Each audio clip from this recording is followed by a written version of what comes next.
オーです。オーバランチャンネルへようこそ。今日は素晴らしいゲストに来ていただきました。この方です。彼はジェリー・リングレンさんと言います。Mr. ジェリー・リングレン。Thank you for coming into my channel. 彼はですね、1964年の東京オリンピックに参加された、私が伝説のランナーっていう風に呼んでるんですけども、勝手に呼ばせていただいてるんですけども、So I call you legendary runner. Yeah. Because since I found out that you ran in the Tokyo Olympics in 1964. Yes. I always call you the legendary runner. Yes, I see you running and walking all the time. And then we happen to live in a neighbor, so yeah, really appreciate this opportunity. So I wanted to ask you some questions. ここでね、せっかくなのでいろいろとオリンピックの話とかいろいろと質問をしてみたいと思います。さらにですね、ジェリーさんはアメリカそして国内外でとんでもない記録をお持ちなんですね。でその辺のことも聞いていきたいと思います。So I wanted to ask you several things. I wanted to start with your records. You have tremendous records since high school. You have high school record, you have college record, and also domestic and international record. In 1964, you ran 1,500 meters. You ran 3:44. 3:44. Is that your record, or is? I think so. We didn't do 1,500 meters that much, so somebody took a time along the way of one of my races and said it was 3:44, but I didn't even understand what they were talking about because we only did in miles. So they just calculated based on your time in the mile race. Yeah. So your mile race was actually 1964. Your time was 4 minutes and 1 second. Yes. So that was the second fastest in history in 1964. The 1,500 meter time was based on that mile race. Oh my, yeah. Mm-hmm. Yeah. And then you had 3,000 meters. You had 8 minutes and 6 seconds. That was a high school record. The fourth best in all time as of 2011. Did you recognize all those records when you established those records? No, because a lot of my records were of distances that we didn't normally run. So 3,000 wasn't the event. Yeah, I didn't even understand how far 3,000 was. So this was based on which race do you think? Probably based on an indoor 2 mile. Indoor 2 in miles. San Francisco, yeah. So this indoor 2 mile, which is 3.2 kilometers, you had a record of 8 minutes and 40 seconds. Yes. So that's the high school record. Yeah, that I understood because we run cross country as 2 miles in high school. Right. So I understood. Did you remember that race? Oh yes. Yeah? That indoor season, I'd never run indoors before. It was my senior year in high school. I'd had a good cross country season. And I had run 8 minutes and 59 seconds on a course that we thought was 2 miles. Turned out that it was short of 2 miles, so it was not that good of a time. But I didn't know that. So I was invited to come down to San Francisco to run in a high school race. And the high school race record was 9:27, I think, something like that. Okay. And I thought that I'd run 8:59. So I got into this race and I was really, really disappointed because I only ran 9 minutes flat. But all of the other meet directors from other meets were very, very ecstatic because 9 minutes was a good time. Right. Yeah. So I was invited to another race in Los Angeles about 2 weeks later. And then I would run only against collegiate and open runners. Okay. As a high school student. Yeah, still as a high school student. Right. Yeah. So I ran 2 miles then, and I ran 8:46, which became the high school world record. Nobody in high school had run that. 8:46. But I didn't win. I only finished second.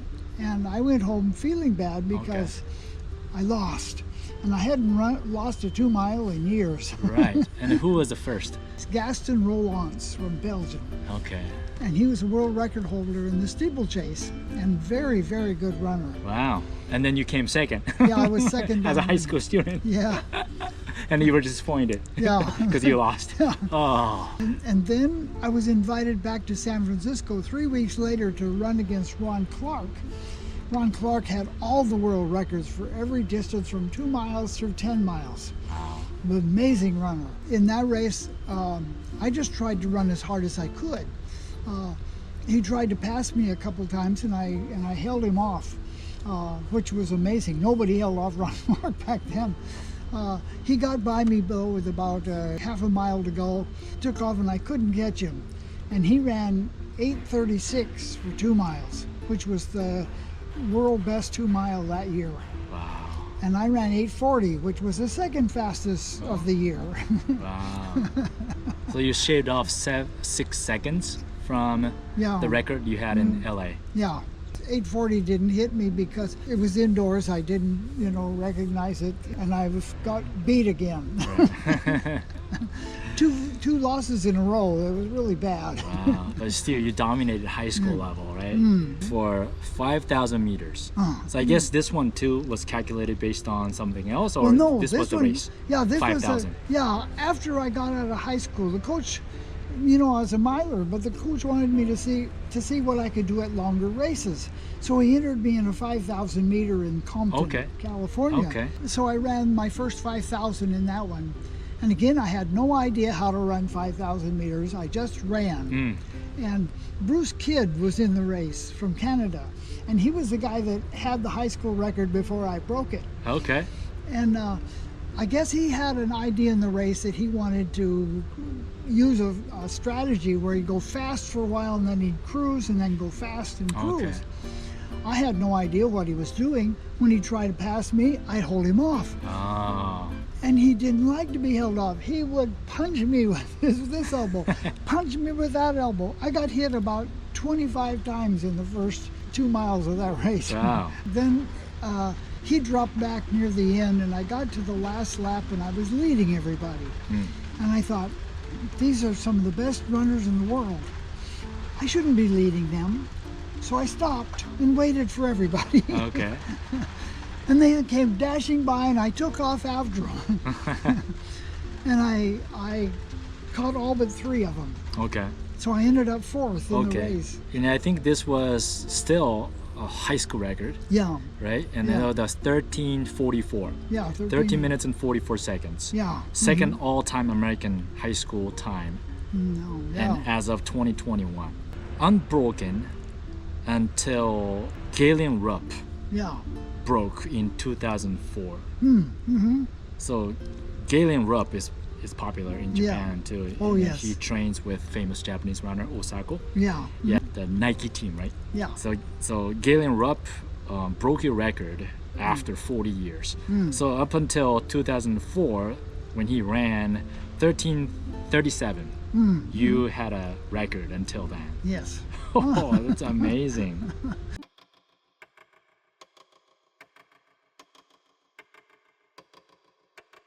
10,000 meter, you ran at 29:17. Again, high school record.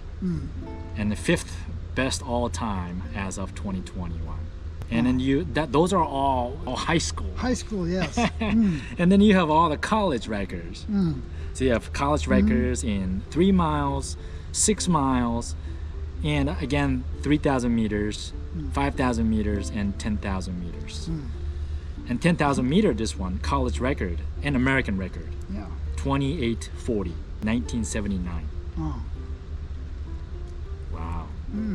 When you ran those races, were you trying to break the record every time you ran into the race? Or more based on the other runners to win the race? Yeah, I never tried to win a race. I didn't think I could win race. I didn't think big of myself. And I never thought I could win a race. But I wanted to run as well as I could for the other runners in the race and for the people who were watching, because I wanted them to have a good race. So when the gun went off, I always took off as hard as I could. So you don't pace? I don't pace. I would just go. Lucky, most of the time when I got near the finish line, there wasn't anybody around me anymore. They were way back and it was easy. But I never thought I could win. I always felt a little disappointed because I expected other people to come and beat me.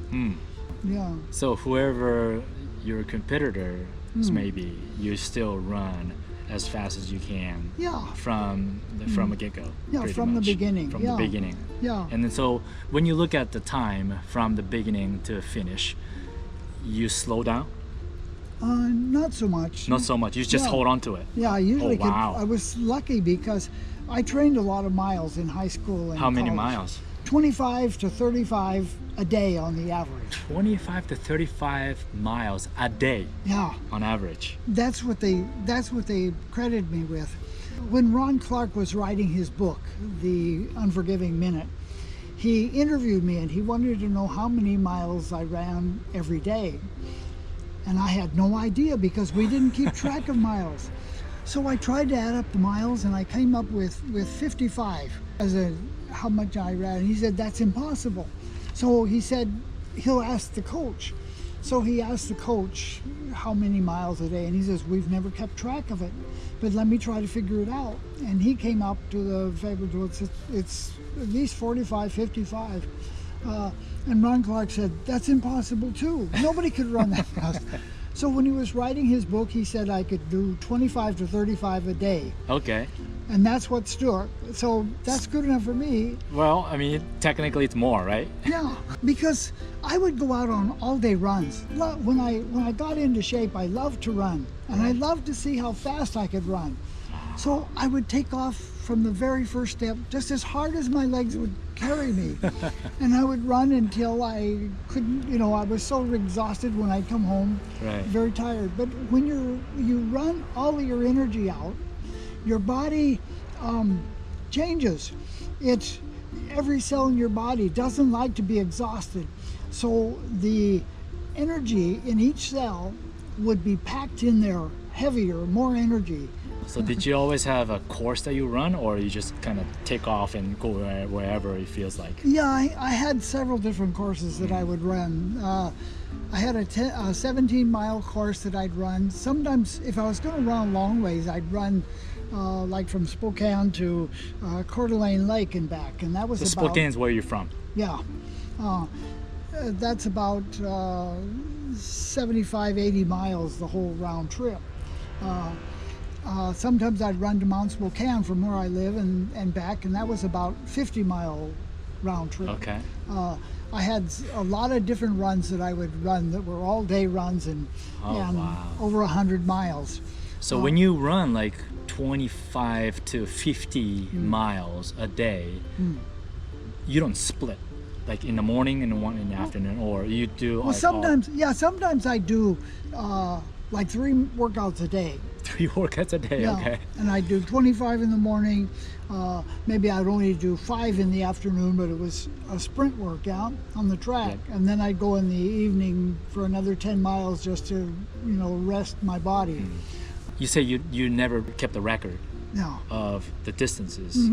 So the recoveries or training management is based on how you felt. Yeah. Your body, how the body respond to it, and how you felt, and then you maybe take a longer recovery, or you go for a longer run, or how did you strategize? It all was how I felt. I could go 2 or 3 days hard run all the time, but then I'd have to take an easy day just to recover. And every once in a while my body just wouldn't feel like running, and I'd have to take it easy. That's all I could do. What's your easy day look like though? On an easy day, I would jog no more than like 5 miles. Okay, so that's an easy day. Yeah, and it would be very slow jog. I see. But that makes me a little bit better. 5-mile easy jog is like my easy jog as well. Yeah, sometimes I try to run as slow as I possibly could and still call it running. Right. That was a recovery day. Usually after a recovery day I felt pretty good, and then I felt like really running again. Right. Have you ever ran a full marathon? Oh, like yes. the race? Yeah. Oh, yes. Yeah, Yeah. I've run a lot of them. Yeah. Right. The kid is under 2 hours at the turnaround point.